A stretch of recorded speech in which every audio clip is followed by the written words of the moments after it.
저는 공상과학 영화를 되게 싫어해요.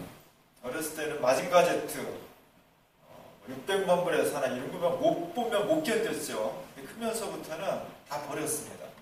왜냐면 너무 뻔히 써가지고 도저히 현실성이 없어서 그런 것들이 크면서는 다가오지가 않더라고요. 근데 요즘은 좀 깊이 관심을 갖게 됐어요. 왜냐하면 전에는 이건 정말 이루어질 수 없는 황당한 이야기다는 생각을 했는데 지금 인류의 문명과 과학기술이 가는 방향과 속도를 보면 옛날에 그렇게 황당하다고 생각했던 것들이 하나씩 이루어지고 있습니다. 물론 옛날 영화나 만화에서처럼 그렇게 빨리 이루어지지 않지만 지금 속도로 보면은 정말 몇 대손 내려가면 그런 것들이 현실로 이루어지겠다. 그런 느낌을 많이 들면서 이게 황당한 이야기 아니라 실제 우리 삶 가운데 이루어질 거라는 현실성이 막 느껴지고 있어요. 그러면서 이쪽으로 관심을 많이 갖게 됐습니다. 실제로 초보적인 단계이지만 이미 우리는 로봇하고 같이 생활하고 있잖아요. 그래서 혼수품 1위가 로봇 청소기죠. 그리고 이제 병원 가면 의사들보다 로봇가 더 정밀하게 수술을 하고 있고요. 산업 현장에 가면 기계가 다 인간 대신 노동을 하고 있습니다. 작년 올해 인간의 지식, 인간의 두뇌를 가장 잘 사용한다는 바둑에서 알파고가 이겼죠. 이세돌은 4대1로 이겼고 현재 세계 1위 커제 구단은 3대0으로 지고 커제 구단이 눈물을 흘렸습니다. 더 놀라운 것은 며칠 전에 또다시 AI가 발전했어요. 그 전에 알파고는 사람이 이제까지 수천만 번의 기호를 입력해서 그것을 계속 반복해서 그것을 공부한 다음에 인간을 이긴 거거든요. 근데 이번 AI는 그런 기호를 하나도 입력하지 않았다는 거예요. 본인이 스스로 알아서 공부를 해가지고 인간을 이겼고 인간을 이기는 알파고를 98대 11인가? 그 정도로 완벽하게 이겨버렸습니다.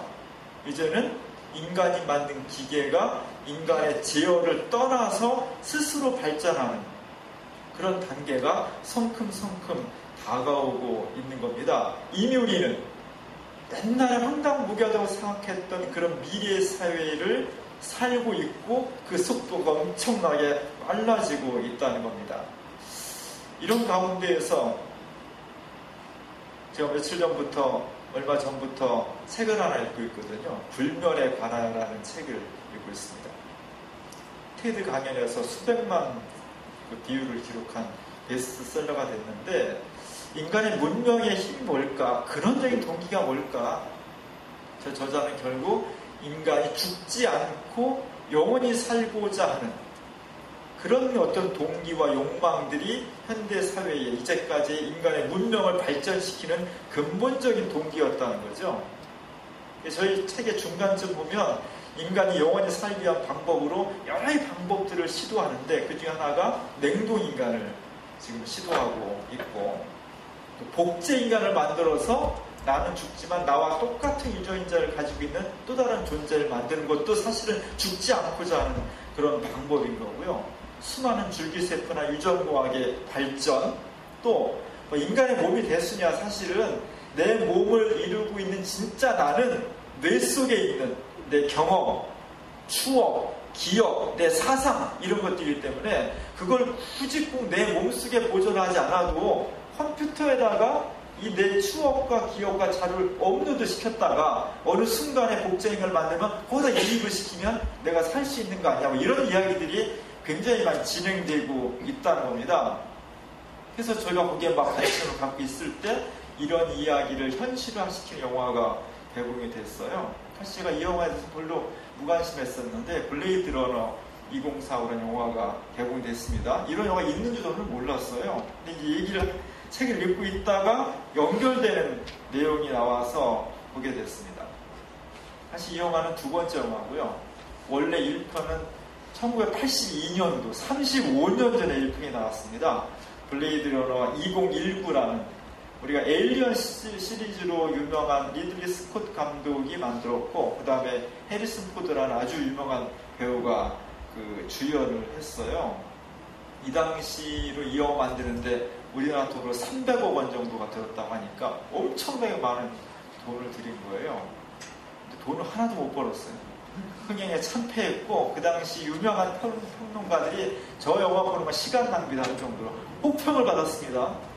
같은 해 우리가 잘 알고 있는 비슷한 주제를 가지고 이티라는 영화가 전 세계적으로 엄청난 히트를 했고 돈을 엄청나게 버는 것에 비해서 저 영화는 쫄딱 망했어요. 그래서 다 잊혀져 버렸어요. 근데 한 10년쯤 지나서 1990년대에 들어와서 저 영화를 다시 조명하기 시작한 거예요. 왜냐하면 비디오가 보게 됐어요. 저 영화는 한 번 보면 잘 모르는 영화인데 비디오를 빌려서 두 번, 세 번 보면 놀라운 영화예요. 쓱 지나가면 모르는 영화인데 되돌려보고 스톱시켜보면 놀라운 영화라는 것이 입소문을 타면서 저 영화가 90년대에 엄청난 반향을 일으키게 됐습니다. 근데 망했으니 어떻게, 걸작은 걸작인데. 그래서 저 영화에 붙은 별명이 저주스러운 걸작이라는 거죠. 저주받은 걸작. 그래서 굉장히 놀라운 영화인데요. 저 영화가 그 뒤로 SF 영화에 고정이 되어서 많은 작품들의 영향을 끼치게 됩니다. 그리고 나서 35년 만에 2017년에 두 번째 영화가 개봉이 된 거예요. 블레이드 러너 2049라고. 블레이드 러너라는 뜻은 칼날 위를 달려간다는 거예요. 아슬아슬하죠. 칼날 위를 달리는 사람이니까. 30년 만에 35년 만에 30년 후의 세계를 그리고 있습니다. 2049년도를 그린 거니까 우리 지금으로 치면 32년 정도 후의 세계가 이렇게 되지 않을까. 꼭 맞아도 되고요. 제가 볼 때는 32년 만에 안 될 것 같고 6, 70년 정도 걸리면 이런 세계가 올 것 같아요. 중요한 것은 몇 년 만에 이루어지나 예언이 중요한 것이 아니라 우리의 사회와 역사와 문명이 지금 그런 방향으로 가고 있다는 거예요. 그리고 그것이 황당무계한 것이 아니라 우리 사회 속에서 이루어질 거라는 거죠.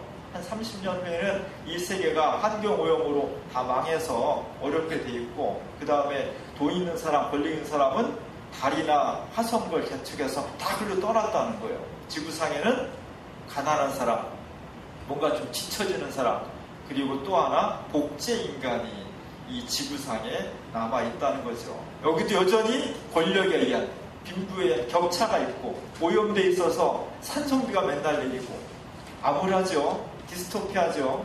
이런 그 어두운 미래를 그렸습니다. 핵심은 진짜 인간하고 유사품 인간이 복제 인간하고 대결을 벌이는데, 인간은 정말 비인간적이에요. 얼마나 잔인하고 인정머리도 없어. 이게 인간이고, 오히려 복제 인간은 눈물 흘리고 따뜻하고 남을 동정하기도 하고 자기를 희생하기도 해. 인간적이에요. 비인간적인 인간과 인간적인 비인간과 이걸 대조시키는 거예요. 그러면서 묻는 겁니다. 진짜 인간이 뭐냐? 인간적이라는 게 뭐냐? 인간의 정체가 뭐냐? 이 물음을 계속 던지는 거예요. 무겁죠. 화면도 어둡고 미래도 암울하고 주제도 무겁고 진지하고 속도는 더디고 흥행에 참패할 요소를 다 갖추고 있는 거죠. 이것이 1편의 영화였습니다. 제가 정말 오랜만에 지난주 수요일 기도회 마치고 제 아내랑 둘이 후젓하게 영화를 보러 왔습니다. 9시 45분에 시작해서 12시 25분에 끝났습니다.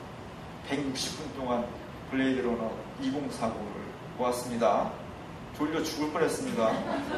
그 큰 영화관에 저희 두 부부하고 젊은 커플 둘하고 4명이 봤어요. 아니 전세내서 봤습니다. 힘들고 어려웠지만 사실 그곳에서 제기하는 문제는 1편과 2편이 동일해요. 인간이 뭐냐라는 거예요. 정말 인간이 뭐냐, 미래 사회에서 인간의 존재가 여러 가지 바뀌어지는데 뭘 인간이라고 할 거냐라는 무거운 주제였어요. 그 이야기를 하기 위해서 1편과 2편에 아주 중요한 소재를 쓴 게 눈이에요. 1편에 보면, 그 영화에 보면 눈동자에 비친 세계에 그 불꽃이 일어나고 암울하고 거대하지만 힘든 그런 세상의 모습이 눈동자에 비치는 곳으로 나옵니다. 또 하나는 1편에서는 인간과 복제인간을 구분하는 요소가 뭐냐, 복제인간을 세워놓고 홍채를 이렇게 현미경으로 봐요. 여러 가지 질문을 던져서 홍채의 반응 속도를 보고 인간이다, 복제인간이다를 구분해내고 복제인간을 그냥 죽여버립니다. 2편에서는 또다시 복제인간을 구분하는 요소가 뭐냐, 복제인간은 이 눈동자 밑에 이렇게 하면 하얀 데에 제주 넘버가 써 있어요. 이렇게 복제인간이에요. 눈을 다 소절하고 있고요. 1편에서는 탈출한 노예로 살던 복제인간들이 해방을 해요. 탈출에 나옵니다. 이 지구로 탈출에 나와가지고 첫 번째 복제인간은 특징이 수명이 4년이었거든요. 자기를 만든 거대한 복제인간 회사, 피라미드 같은 거대한 복제인간 회사의 사장을 찾아가서 부탁을 합니다. 제 수명을 연장시켜 주십시오. 사장이 그건 못해. 그건 할 수가 없는 일이야. 그러자 분노한 복제인간이 사장을 죽이는데 눈을 눌러서 죽여요. 이 잔인. 이것도 눈 모티브예요. 특이한 것은 이 복제인간이 자기를 만든 회사의 사장을 찾아와서 이렇게 말합니다. 아버지, 제 수명을 연장시켜 주십시오. 그 말이 받아들이지 않자 자기 아버지를 죽여버립니다. 이것은 마치 신에 의해서 창조받은 인간, 피조물이 현대사회는 신을 다 살해했다고 그래요. 그거에 대한 유비 같다는 생각이 들었습니다. 2편에서는 중요한 등장인물이 복제인간을 또다시 상품화시키려는 아주 거대한 회사의 사장이 나와요. 지구에 식량난이 와서 다 굶어 죽게 생겼는데 이 사람이 탁월한 능력으로 식량난을 해결합니다. 엄청난 부자가 돼요. 그 엄청난 거대한 회사가 어떤 데 손을 벌리냐, 복제인간을 다시 만들려는, 아주 고도로 발전된 복제인간을 만들려는 그 사업에 손을 대려고 합니다. 그 사장의 특징은 눈이 멀었다는 거예요. 이렇게 1편과 2편의 모든 영화의 주제를 표현해내기 위한 중요한 모티브, 소재가 눈입니다. 이번에 저희가 노건리 포항원에 가서 기념관을 쭉 하면 참 가슴 아픈 이야기는, 거기 할머니 한 분, 생존에 계신 할머니의 증언이 나왔습니다. 자기가 소녀였을 때 3일 동안 쌍굴다리에 총이 빗발치는데 자기가 숨어있다가 뭔가 돌멩이가 날아와서 눈을 탁 쳤다는 거예요. 실명이 됐어요. 그래갖고 자세한 과정은 너무 끔찍하고 잔인해서 설명하지 않겠습니다. 그리고 나서 자신의 삶이 얼마나 힘들고 비참했는지를 증언하는 거였어요. 눈이라고 하는 것은 인간이 내 밖에 있는 세상을 내 안으로 받아들이는 창문입니다. 통로입니다. 이 통로가, 이 창문이 닫혀버리거나 이 창문이 없어버리면 그 안이 어두운 거죠. 그래서 눈이라고 하는 것은 영혼의 창문이에요.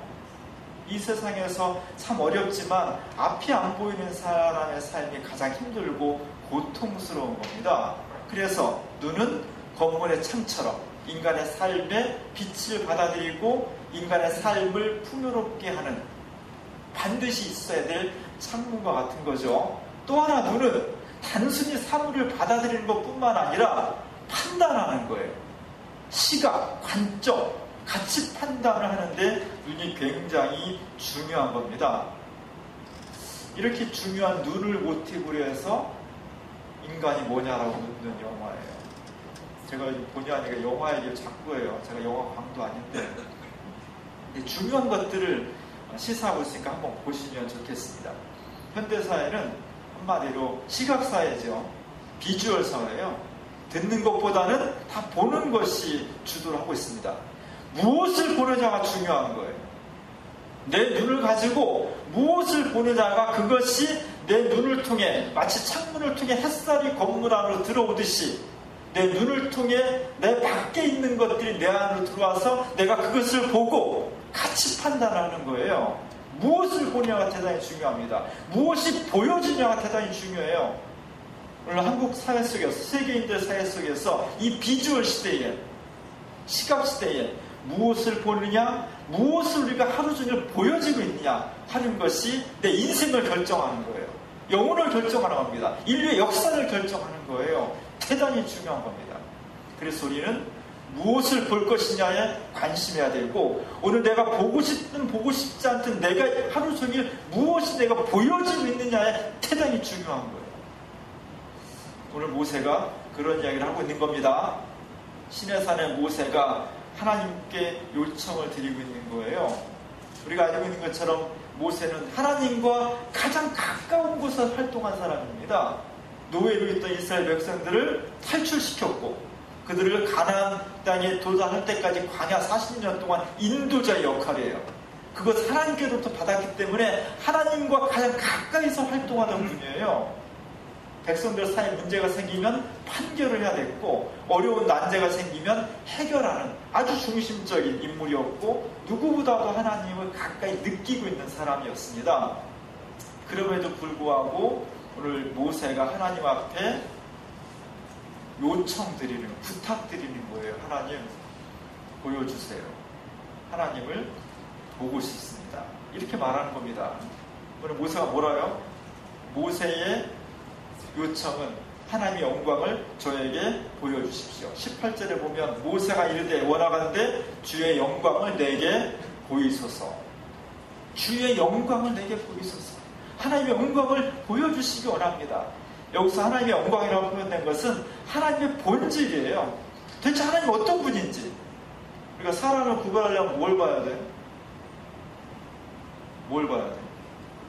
사람을 구별하려면 얼굴 봐야죠. 얼굴 봐야 이 사람이 누군지 알잖아요. 마찬가지로 이 말은 하나님이 어떤 분이신지 하나님의 정체를 딱 내가 알 수 있도록 하나님의 얼굴을 보여달라는 거예요.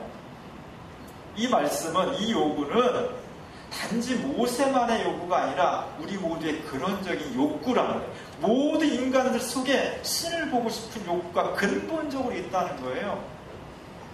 사실 모세가 하나님을 여러 번 보았습니다. 어떻게? 낮에는 구름 기둥으로, 밤에는 불 기둥으로, 배고플 때는 만나와 고기 먹고 싶으면 메추라기로, 물이 안 나오면은 마라의 쓴물을 단물로 바꾸고 바위에서 샘이 솟게 하고, 이게 사실 하나님을 다 보는 거예요. 근데 그것 가지고 안 차는 거예요. 그런 거 말고, 그렇게 간접적으로 보는 거 말고 직접적으로 하나님을 보고 싶다는 거예요. 딱 내 앞에, 내가 아무리 딱 코앞에 면전에 보듯이 얼굴과 얼굴을 맞대고 하나님이 어떤 분이신지, 그래야 내가 이스라엘 백성 저 목이 곧고 말 안 듣는 사람들한테 하나님을 말씀드릴 수 있지 않겠습니까? 라고 설명을 했지만, 사실은 모세뿐만 아니라 우리 모두가 다 인간이 그런적으로 가지고 있는 욕구, 하나님을 한번 직접 보고 싶다, 이 눈을 통해서 직접 보고 느끼고 싶다라는 것이 인류 모든 사람들의 근본적인 욕구입니다. 요즘 시대는 한마디로 말하면 직설의 시대죠. 은유가 통하지 않는, 은유보다는, 돌려 말하는 것보다는 솔직히 어떻게 말해? 까놓고 말하는, 솔까라는 말이 있잖아요. 그냥 뭐 돌리지 말고 그냥 탁 까놓고 얘기하라는 거예요. 그게 솔직해 보고 정직해 보고 멋있어 보인다는 거예요. 그런 면이 있습니다. 팽팽 돌려 얘기하는 것보다는 탁 터놓고 얘기하는 게 좋을 수도 있어요. 그러나 모든 것을 다 그냥 솔직히 다 얘기해? 모든 걸 다 그냥 직접 해? 우리 시대는 직접성이 강조되는 시대예요. 간접성보다는 직접성을 더 선호한 시대예요. 하나님의 존재도 뱅뱅 돌리지 말고 직접 우리 앞에 나타나면 그냥 끝나는 거 아닙니까? 부활하신 예수님 왜 천국에 계셔? 부활하 여기 계시면 되지. 그러면 뭐 의심하고 뭐 방황하고 그럴 필요도 없이 하나님 우리 앞에 딱 나타나면 모든 것이 다 해결되는 것 아닙니까? 그렇게 나타나면 믿을 수 있는 거고, 안 나타나면 떠나는 거고, 화끈하게 이렇게 살아야 되지 않습니까? 이게 오늘날 정서예요. 현대과학이 그렇게 말하고 있습니다. 현대과학은 옛날에는 좀 패러디잖아요. 하나님이 인간을 창조한 건 됐지만 지금은 인간이 현미경과 과학 제도 가지고, 기술 가지고 하나님을 검증하겠다는 거예요. 현대과학과 종교는 분리되어 있습니다. 과학은 뭐라고 말하냐면, 과학은 종교를 대상으로 하지 않는다는 거예요. 종교는 과학의 대상이 아니라는 거예요. 과학적 논의의 대상이 아니라는 겁니다. 종교는 다른 영역이라고 해요. 좋게 말하면 그런 건데 나쁘게 말하면 종교를 인정하지 않는 겁니다. 과학은 볼 수 있고 만질 수 있고 실험할 수 있는 것만 대상으로 삼겠다는 거예요. 종교는 논의 주제조차 되지 않는다는 겁니다. 이것이 일반화되고 있어요. 이렇게 보고 만지고 실험할 수 있는 것만이 진리의 대상이다. 이게 실증주의예요. 포지티비즘이라고 해요. 이런 것만이 우리가 살아가는데 실제 필요한 것이고, 눈에 보이지 않는 것, 손으로 잡을 수 없는 것은 논의의 주제조차 되지 않는다는 생각, 이런 과학적인 사고방식이 과학자들에게만 있는 것이 아니라 오늘 이 시대의 모든 일반적인 사람들에게도 상식으로 지금 자리 잡고 있습니다. 이게 두려운 거예요. 그럼 어떻게 되냐? 남는 것은 물질만 남는 거예요. 남는 것은 정신이 아니라 물질만 남는 겁니다. 과학적으로 실험할 수 있는 것만 남는 그런 사회. 결국 과학의 시대는 인류 역사 속에서, 인간의 삶 속에서 영혼은 다 삭제해버리고 물질만 남는 세계를 물질화시키고 있는 그런 사회를 우리가 살고 있다는 거예요. 이게 대단히 중요한 겁니다. 이건 내가 선택사항이 아니라 이미 우리가 태어날 때부터 그렇게 되어져 있는 세상에 던져진 거예요. 우리가 여기서 어떻게 보이지 않는 하나님을 체험하고 보이지 않는 하나님을 믿을 수 있을 것인지가 너무너무 큰 고민이에요. 저희가 수련회 가서 저녁에 각 신도회별로 토론 시간을 가졌습니다.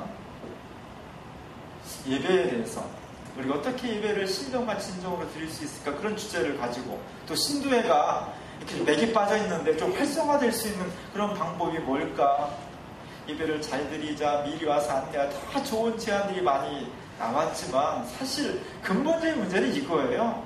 우리가 하나님을 볼 수 있다면 예배 오지 말라고 해도 와요.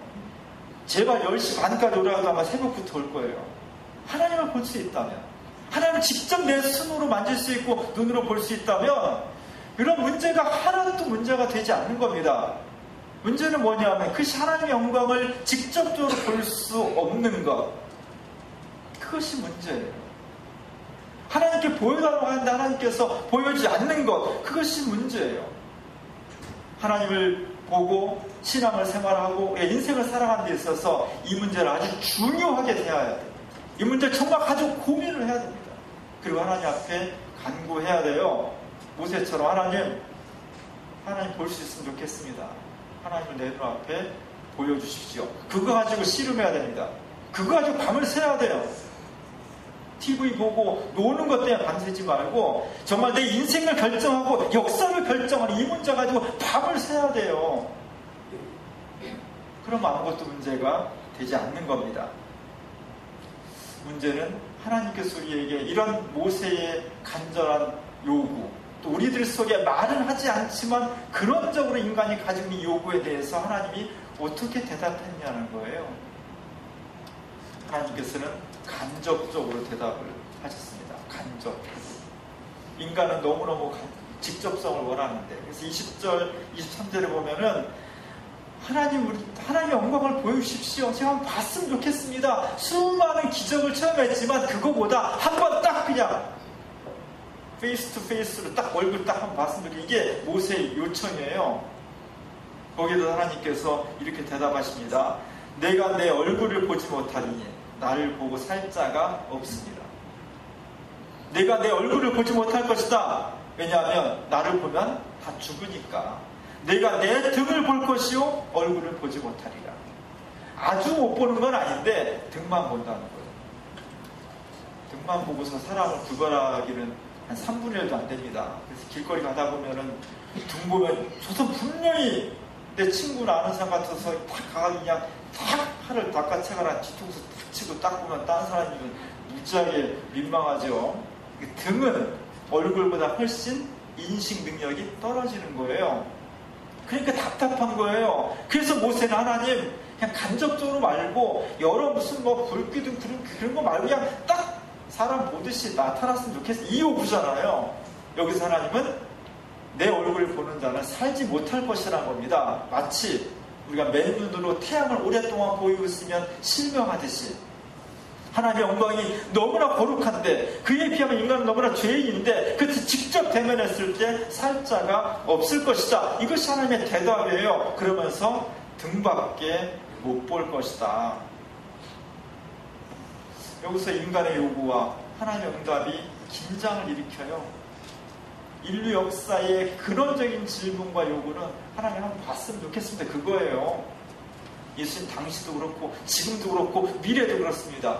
거기에 대한 하나님의 응답은 보여줄 수 없어. 단지 슬쩍 간접적으로 등만 볼 수 있을까? 이 갈등, 여기서 우리가 신앙생활을 하고 있는 겁니다. 여기서 어떤 때는 막 우리가 신앙적으로 충만했다가 또 어떤 때는 회의와 의심에 빠지고 열심을 냈다가 또 결심이 떨어지고, 이 움직임이 바로 이 간접성 속에서 내려오는 거예요.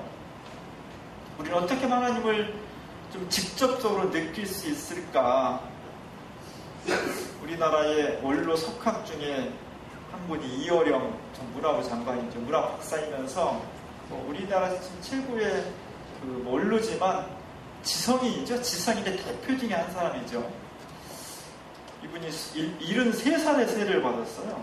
평생 동안 인문주의자, 진보적인 지성주의자, 과학을 믿고 종교 같은 건 쳐다보지 않는 이 사람의 딸이 이민아 목사라고 이화여대를 3년 만에 조기 졸업한 수재예요. 그리고 미국 가가지고 변호사가 되고 로스쿨 들어가 변호사가 되고 LA 쪽에 부장검사가 됐어요. 대단한 겁니다. 우리나라 부장검사가 대단한데 미국 가서 부장검사가 됐어요. 근데 그의 삶이 행복하지 않았습니다. 2번 결혼했고 2번 이혼했어요. 그리고 그 첫 아들은 죽었어요. 둘째 아들은 자폐증이었어요. 자폐야.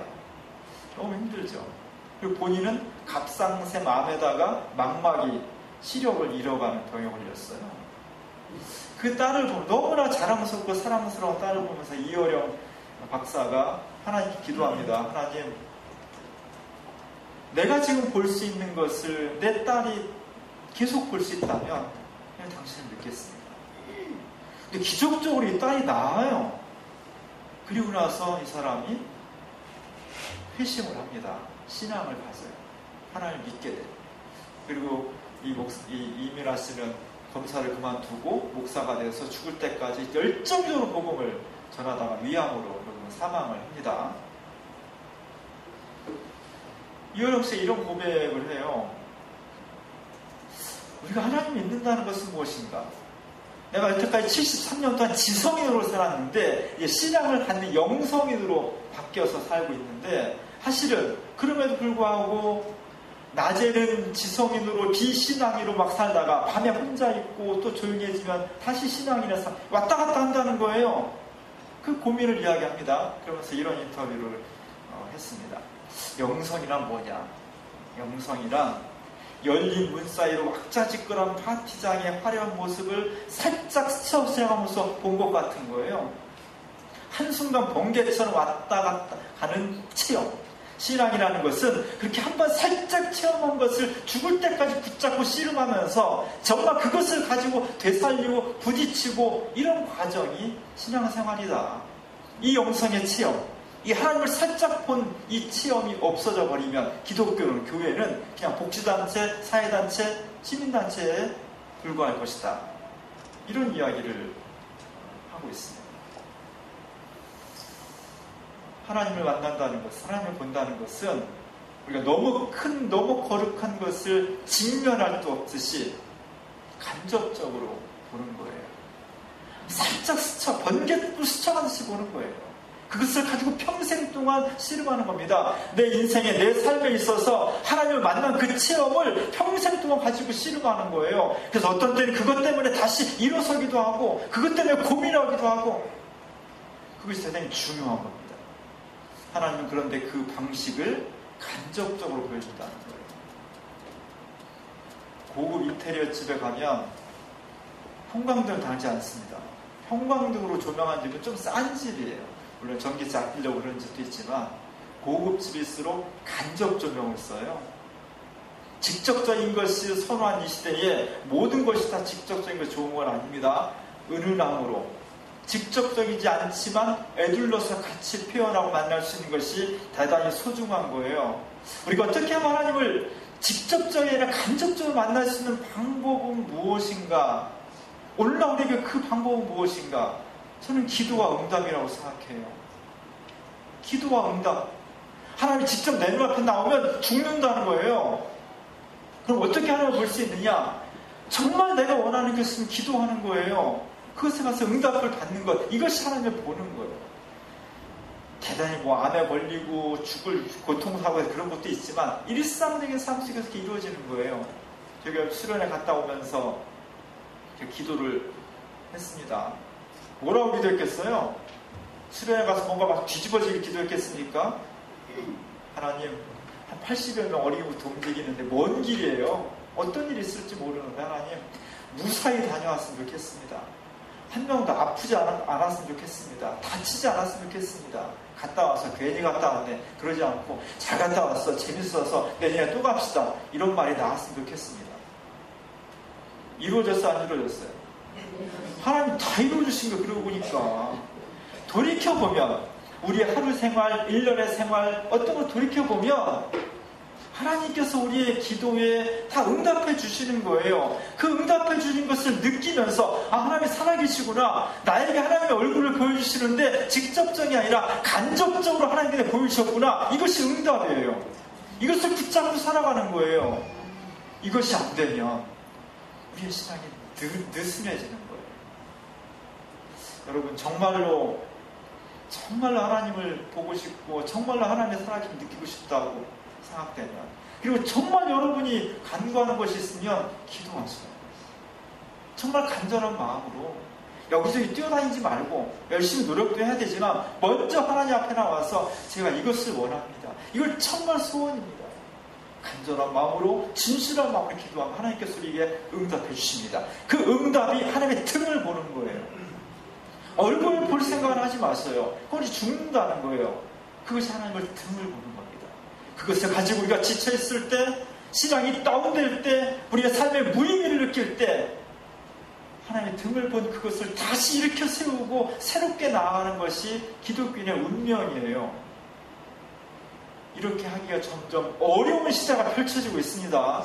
어려울 때, 그렇게 살기 어려울 때는 의식적으로 노력을 해야 돼요.